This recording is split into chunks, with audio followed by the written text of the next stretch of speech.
Bismillahirrahmanirrahim. Assalamualaikum warahmatullahi wabarakatuh. Alhamdulillahirabbil alamin wa bihi nasta'in ala umurid dunya waddin. Shalatu wassalamu ala asyrafil anbiya'i wal mursalin wa ala alihi wa ashabihi ajma'in, amma ba'd.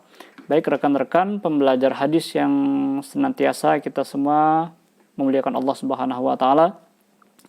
Kita akan melanjutkan fiqh hadis dari hadis ke-9 dari kitab Al-Wafi, yaitu tentang mengerjakan perkara yang diperintahkan atau mengerjakan perkara yang mengambil perkara yang mudah dan meninggalkan perkara yang susah.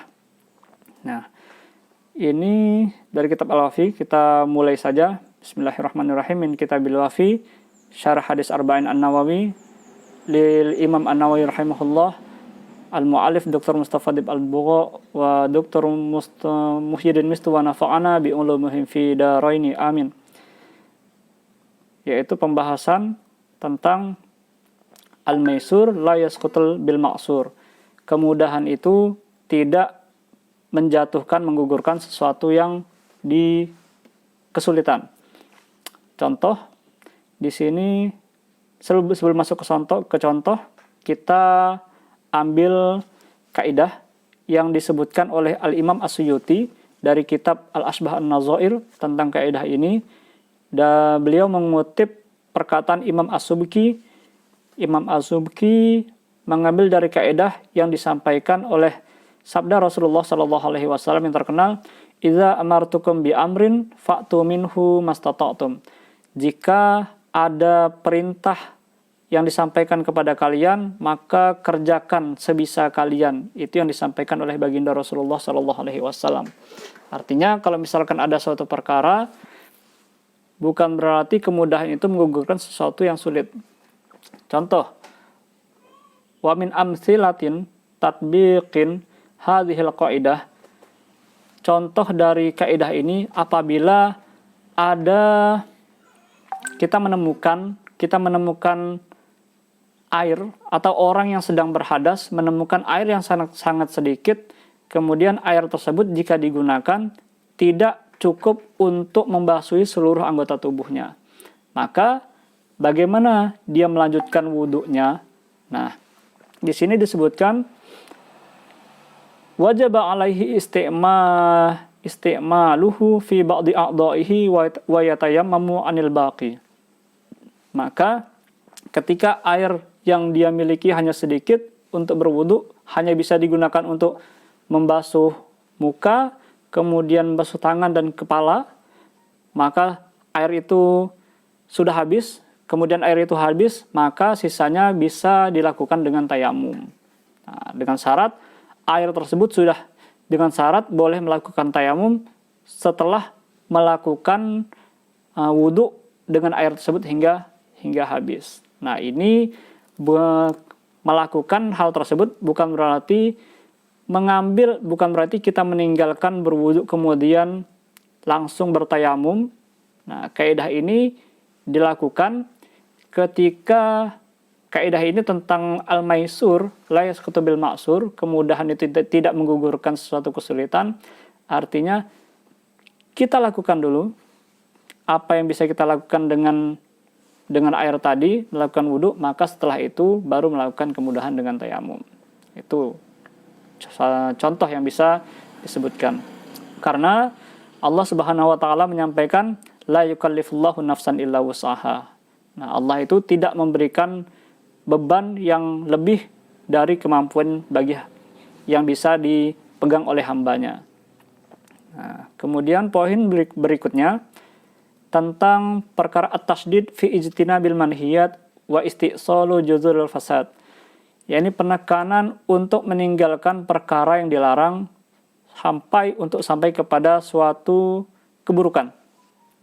Nah, di sini disebutkan bahwasanya yas'a syar'illah azza wa jalla daiman lil hailulah duna wuqu'in syar au bijuzuri buzuril fasad. Bahwasanya syariat yang telah Allah tetapkan itu tidak akan mengarahkan kepada suatu keburukan, tidak akan mengarahkan suatu kejelekan.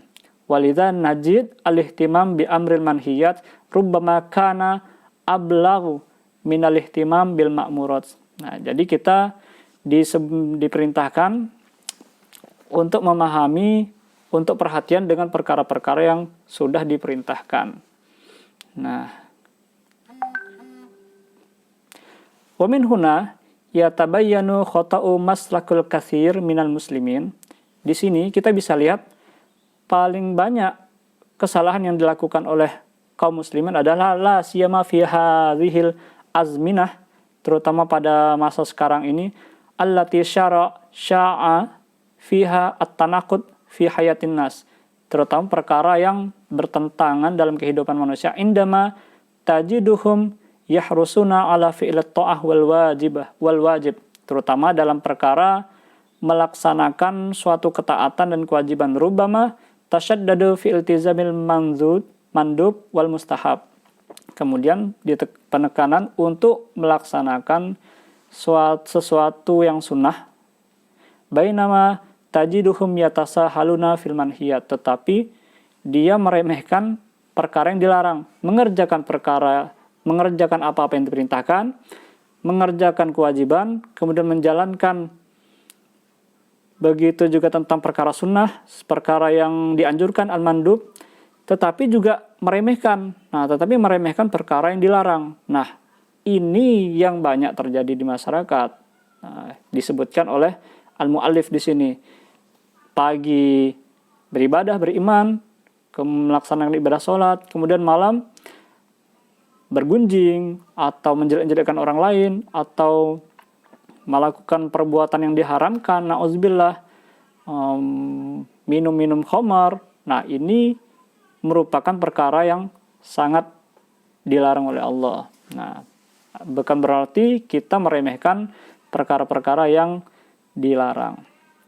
Nah, jadi kita juga perlu perhatian dengan perkara-perkara yang dilarang oleh Allah Subhanahu wa taala. Nah, coba kita kutip perkataan Imam Hasan Al-Bisri rahimahullah tentang perkara tadi, wa huwa sayyidut tabi'in. Nah, beliau itu adalah tuannya daripada tabi'in. Ma abidal abidun bi syai'in afdal min tarki ma nahahumullah anhu. Nah, sesuatu, kata Imam Hasan Al-Bisri, seorang hamba, bagi hamba yang melaksanakan kewajibannya sebagai seorang hamba, yang afdol itu adalah meninggalkan perkara yang dilarang oleh Allah Subhanahu wa taala. Nah, kemudian Imam sahabat tabi'in, maksud saya, dari perkataan Umar bin Abdul Aziz mengatakan bahwasanya laisat at-taqwa qiyamul lail wa siyamun nahar. Takwa itu bukan melaksanakan qiyamul lail, bukan juga puasa di siang harinya, wa takhlid fima baina dzalika, kemudian mengerjakan kedua-duanya, walakin at-taqwa ada umma iftaradallah wa taraka ma haramallah. Tetapi takwa itu adalah mengerjakan apa yang diperintahkan oleh Allah Subhanahu wa taala, kemudian meninggalkan apa-apa yang dilarang oleh Allah Subhanahu wa taala. Fa in kana ma'adzalika amalun fahuwa khairun ila khair. Barang siapa maka yang mengerjakan seperti itu, dia masuk kategori kebaikan, orang yang mengerjakan kebaikan kepada kebaikan. Nah, poin selanjutnya kita masuk tentang darul mafasid muqaddam ala jalbil masoleh. Ini kaidah dalam fikih. Meninggalkan keburukan itu lebih diutamakan daripada mengambil maslahah, mengambil yang baik. Hadhil qaidah fiqhiyah amah. Ini merupakan kaidah fikih yang umum. Wada'aha al-fuqaha istinbatan mimma taqarrara ladaihim min tasdidis syari' fi amril manhiyat. Ini sudah ditetapkan, disimpulkan. Ulama mengambil kesimpulan untuk menetapkan ini adalah perkara yang penting dalam masalah agama. Contoh, wa min tatbiqat hadhil qaidah fil furu'. Contohnya adalah man'u bai'il 'inab liman alima annahu sayasiruhu khamran walau a'tahu samanan a'la min ghairihi. Nah, contoh mengedepankan sesuatu darul mafasid, yang mendatangkan keburukan daripada mengambil maslahah adalah tidak menjual anggur kepada orang yang ingin menjadikan anggur tersebut sebagai khamar. Nah, walaupun ada keuntungan yang sangat besar yang bisa kita ambil dari penjualan anggur tersebut. Nah, ini adalah bisa kita gunakan kaidah darul mafasid muqaddam ala jalbil masalih.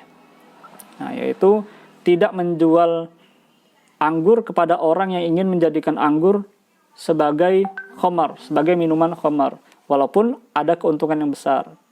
Kemudian kita lihat lagi contoh berikutnya. Apakah ada di sini? Tentang,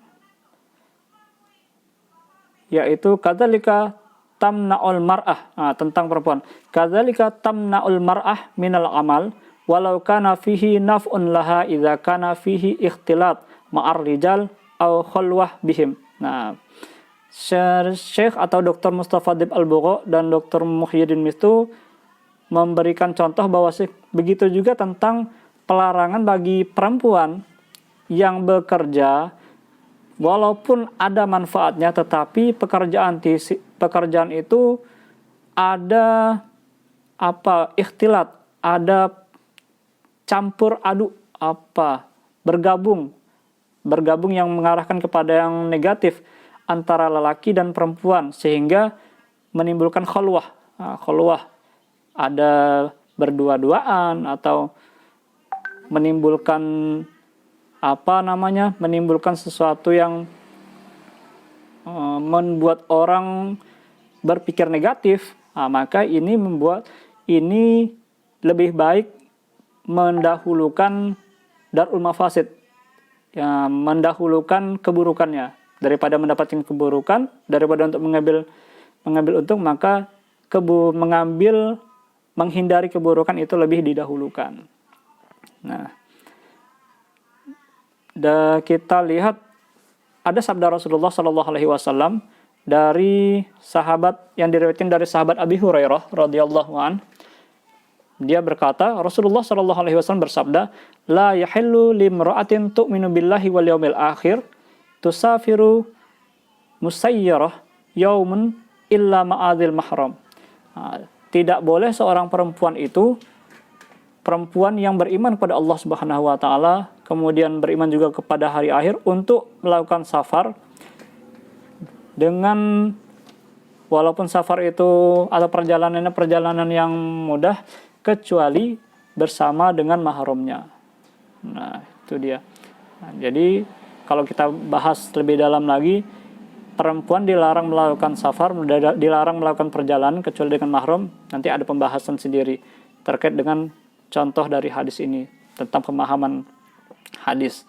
Nah, tapi beliau menyebutkan bahwasanya daripada dikhawatirkan ada sesuatu yang mencelakai perempuan tersebut, maka lebih baik perempuan tersebut tidak melakukan safar kecuali ada mahram yang menemaninya. Nah, sebenarnya kalau kita coba bahas sedikit mahram di sini, kalau kita melihat beberapa pemahaman para ulama untuk melihat konteks hadis ini, mahram adalah bisa diartikan sebagai keamanan. Bagaimana keamanan dalam kondisi tersebut? Apakah perempuan yang melakukan perjalanan bisa dalam keadaan aman atau tidak? Nah, jika tidak aman, maka harus dengan mahram. Jika aman, maka karena kita lihat di sekarang sudah tidak sepi lagi, di mana-mana kita lihat ada polisi, ada keamanan. Nah, seperti itu. Kemudian pembahasan berikutnya tentang min asalibi halakil umam. Min asbabi halakil umam. Penyebab kehancuran umat itu apa? Nah, ini pembahasannya berat ini. Laqad bayyana Rasulul Karim salawatullah wassalamuhu alaih. Rasulullah sallallahu alaihi wasallam menjelaskan, anna min asbabi halakil umam wa syaqqu asaha wa talashi quwwatuha wa istihqaquha azabul istisal ahyanan amrain. Biasanya kehancuran umat itu disebutkan oleh baginda Rasulullah sallallahu alaihi wasallam di sini ada dua perkara. biasanya. Yang pertama adalah rusaknya umat, rusaknya perilaku umat, perilaku manusia. Yang pertama adalah kasratus su'al wa takalluf fihi, banyak bertanya. Kemudian wal ikhtilaf fil umur adamu iltizami syar'illah azza wa jalla. Kemudian berselisih pendapat tentang syariat yang sudah ditetapkan oleh Allah Subhanahu wa taala melalui baginda Rasulullah sallallahu alaihi wasallam. Kita lihat pembahasannya. An-nahyu anis su'al. Pelarangan melarang untuk bertanya. Wat tarkhis fihi. Perkara yang memberikan keringanan. Laqad nahar Rasul sallallahu alaihi wasallam ashabuhu amatan ayyukatsiru alaihi minal as'ilah. Rasulullah itu melarang para sahabat untuk banyak bertanya. Tentu banyak bertanya tentang perkara yang tidak bermanfaat. Khasyatun ayyakuna dzalika sababan fi ithqalihim bitakalif. Khawatir ketika dia banyak bertanya, justru jawabannya nanti akan memberatkan dia. Itu tentang perkara syariat, perkara agama. Kemudian di sini Rasulullah Shallallahu Alaihi Wasallam ada hadis dari Mughirah bin Syu'bah radhiyallahu an, karena Rasulullah Shallallahu Alaihi Wasallam yanha an qila. Rasulullah itu melarang tentang kalau misalkan kita mendapat informasi katanya itu dilarang oleh Rasulullah Shallallahu Alaihi Wasallam. Wa kasratus soal, juga tentang banyak bertanya, itu nggak boleh. Idha'atul mal, kemudian menghilangkan harta, boros terhadap hartanya tidak tahu digunakan untuk apa, dipakai untuk, atau bahasanya menghamburkan harta. Nah, ini dilarang oleh baginda Rasulullah sallallahu alaihi wasallam. Kemudian berikutnya kita coba ini tentang halakul umam, asbabu halakul umam. Ini pembahasan yang disampaikan oleh al-mu'alif, penulis ini banyak, tapi kita kasih contoh yang tadi saja, kasratus soal. Tapi coba kita lihat yang kedua. Yang pertama kasratus soal, yang kedua ikhtilaful umam. Jadi yang pertama kasratus soal, kehancuran umat itu disebabkan banyaknya bertanya. Yang kedua suka berselisih tentang perkara agama. Nah, itu dia. Kemudian berikutnya yang ke-9 yaitu tentang as-su'al wa hukmuhu. Bertanya. Kemudian hukum bertanya itu apa? Inna su'al ala anwa. Soal itu banyak macamnya. Yakhtalifu hukmuha bi ikhtilafil ba'its 'alaiha. Hukumnya bermacam-macam. Nah, wal asar alladzi yumkinu ayatarattab anha. Ada beberapa tingkatan tentang pertanyaan. Yang pertama, matlub syar'an wa huwa ala darajat.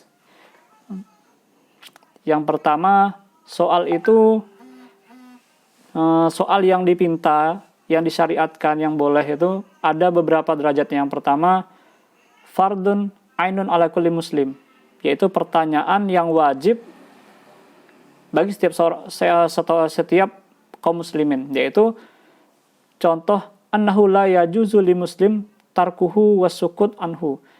Seorang muslim tidak boleh diam tentang perkara tersebut, yaitu perkara untuk mengetahui perkara-perkara agama yang sudah disyariatkan. Hukum-hukum yang sudah disyariatkan tentang perkara bagaimana sholat, kapan sholat, yang telah ditentukan, tentang ibadah puasa, tentang toharoh. Ini perkara yang wajib kita tanyakan sebagai seorang muslim dan wajib juga kita ketahui. Fas'alu ahla dzikri. Kata Allah, fas'alu ahla dzikri in kuntum la ta'lamun. Surah An-Nahl ayat 43. Tanyakanlah kepada orang yang tahu apabila engkau tidak tahu. Itu derajat soal yang pertama. Pertanyaan yang boleh diajukan. Yang kedua, ada perkara soal yang pertama itu yang wajib. Yang kedua, ada pertanyaan yang masuk kategori mandub itu yang sunnah, di mana annahu yastahibu lil muslim ayyas alahu anhu. Ini adalah perkara yang sunnah tentang perkara-perkara sunnah dalam agama, kalau kita tanyakan itu bisa menjadi tambahan amalan kebaikan bagi kita. Nah, kalau kita tidak mengerjakannya juga tidak mendapatkan apa-apa. Contoh tentang tadi as-su'al lita'akkud min sihah, tentang perkara untuk menjaga kesehatan tubuh kita dalam kondisi Covid seperti ini, bagaimana cara supaya badan kita sehat, makanan apa saja yang harus kita konsumsi, yaitu merupakan pertanyaan yang masuk kategori sunnah, yang bila kita lakukan kita mendapatkan pahala, kita tinggalkan kita tidak mendapatkan apa-apa. Yang berikutnya adalah su'al manhiyun anhu. Yang pertama tadi pertanyaan yang wajib, kemudian yang kedua pertanyaan yang dilarang, wa huwa ala darajat aidon.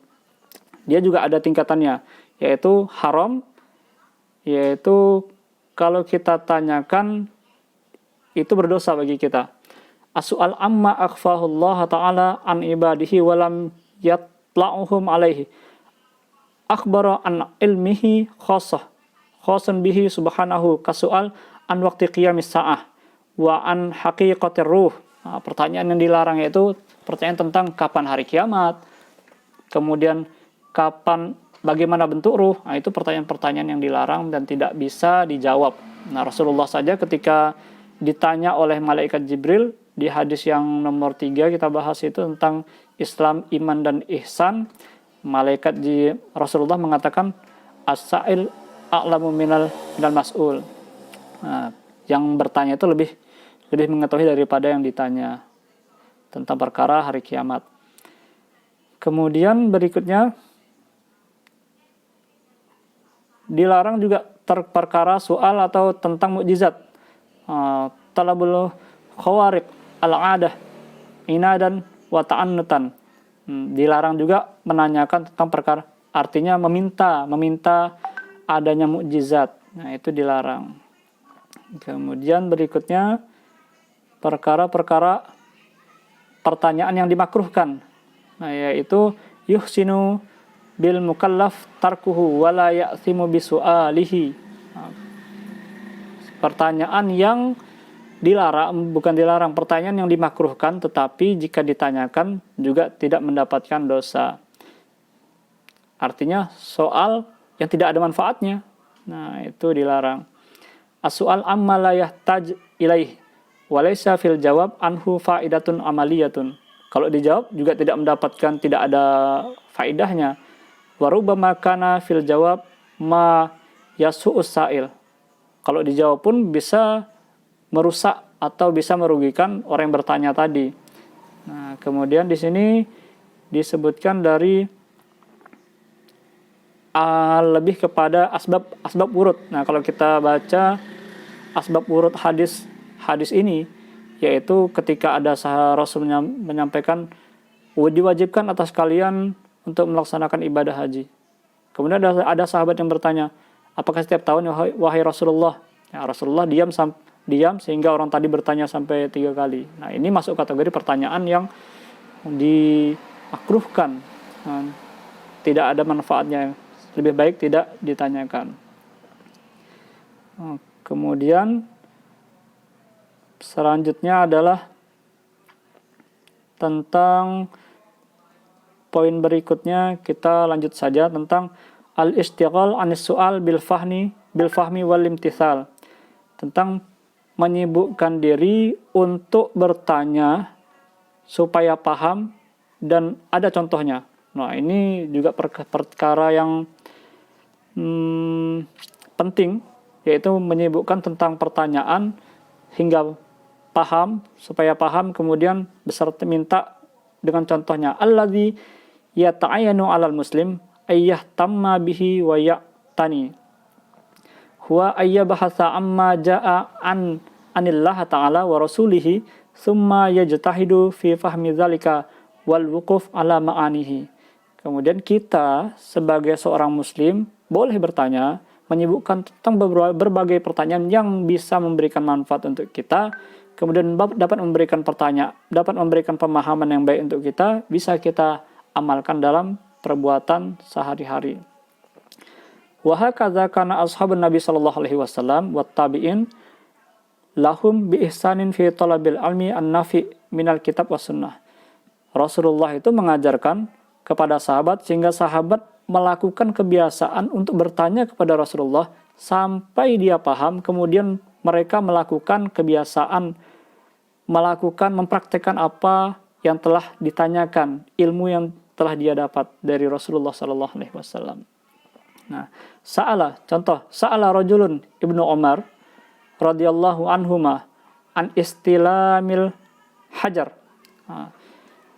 Faqala lahu ra'aitu Nabi sallallahu alaihi wasallam, ada seorang pemuda bertanya kepada Ibnu Umar tentang mengangkat hajar sepertinya di sini hajar aswad. Coba kita baca dulu. Yastaslimuhu wa yuqabbiluhu, tentang mencium hajar aswad.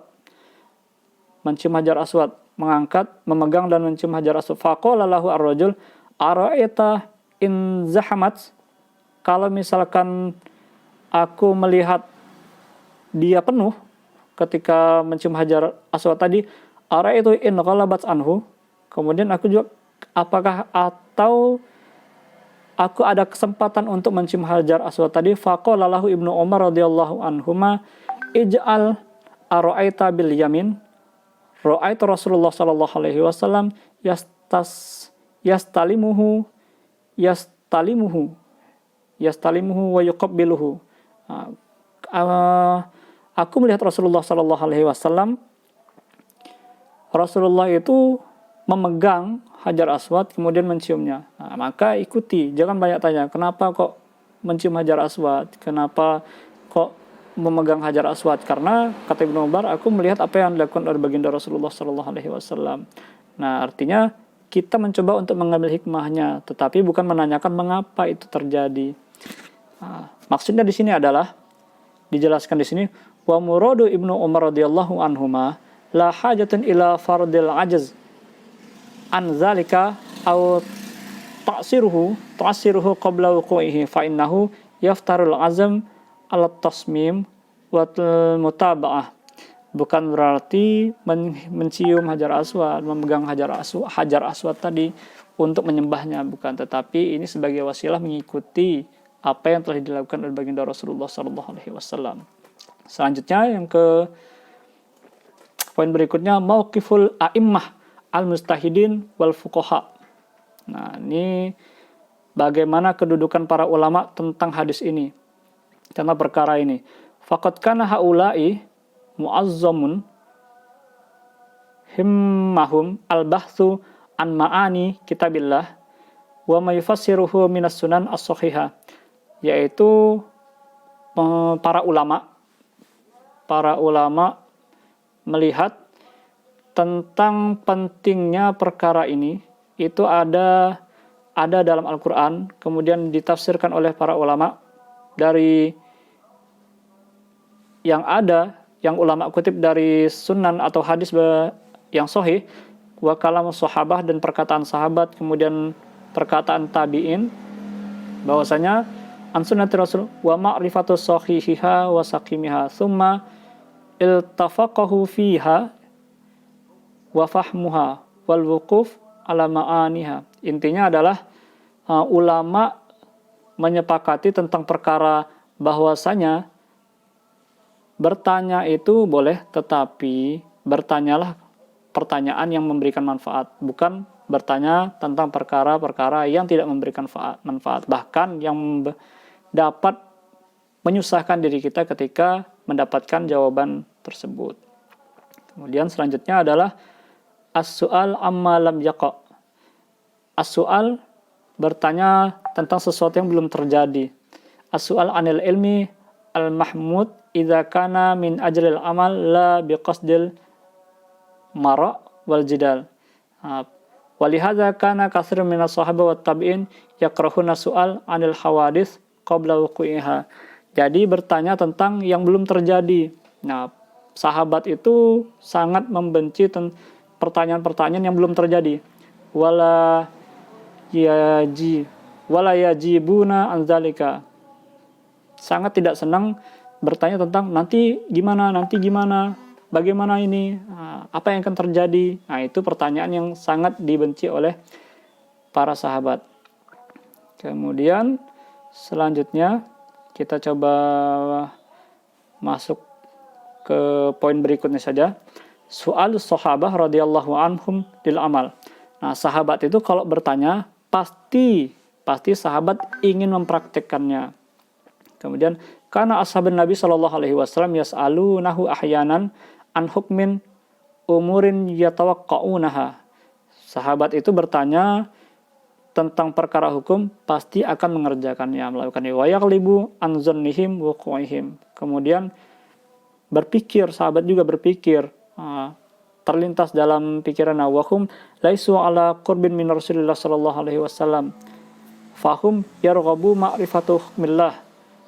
Bukan hanya untuk mendekatkan diri kepada Rasulullah sallallahu alaihi wasallam, tetapi ingin tahu ini hukum yang diajarkan oleh Allah kepada Rasulullah itu seperti apa.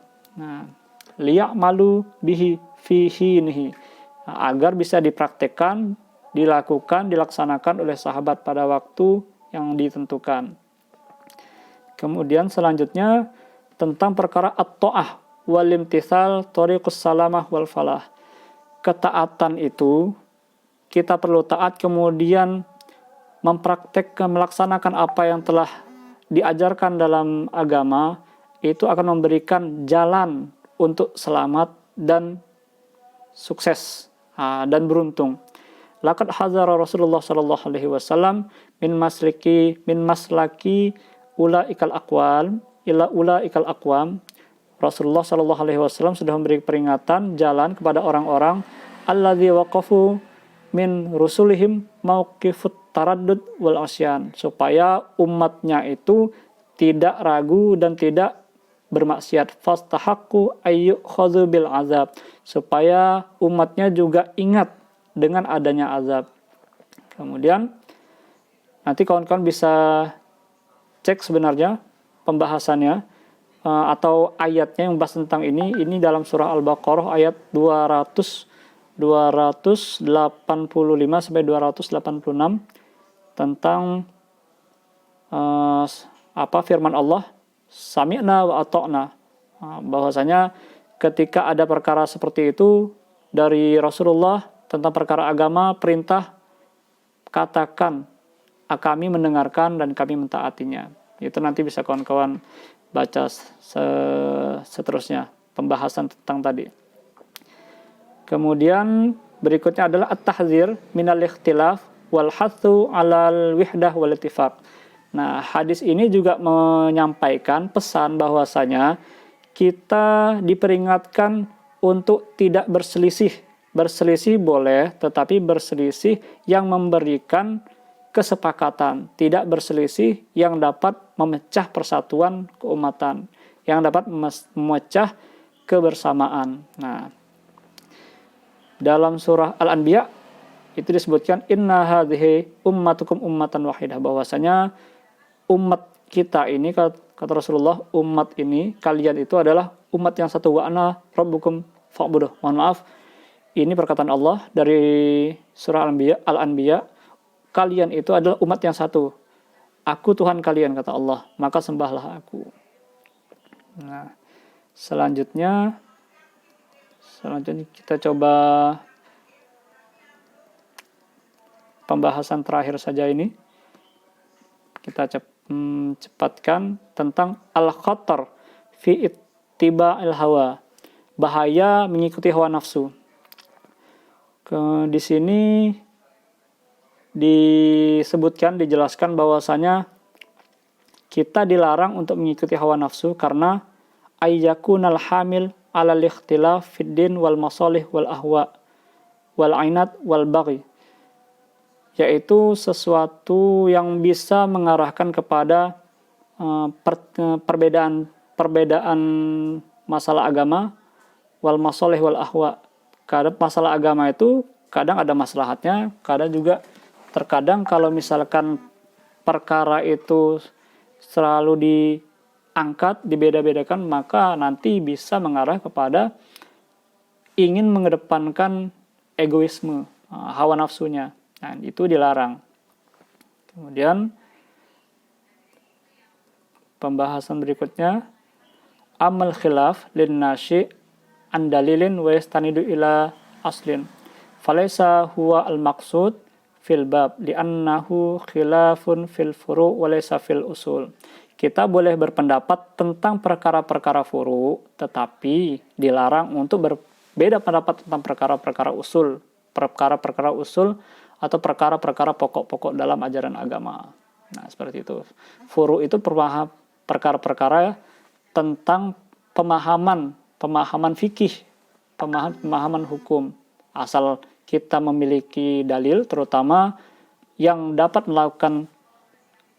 melakukan atau meneliti hukum atau melakukan ijtihad hukum, tentu sudah sampai pada derajat sebagai seorang mujtahid dan memenuhi keilmuannya, paham tafsir, paham hadis, kemudian paham berbagai macam kaidah fikih, sehingga bisa mengambil kesimpulan tentang hukum untuk berijtihad.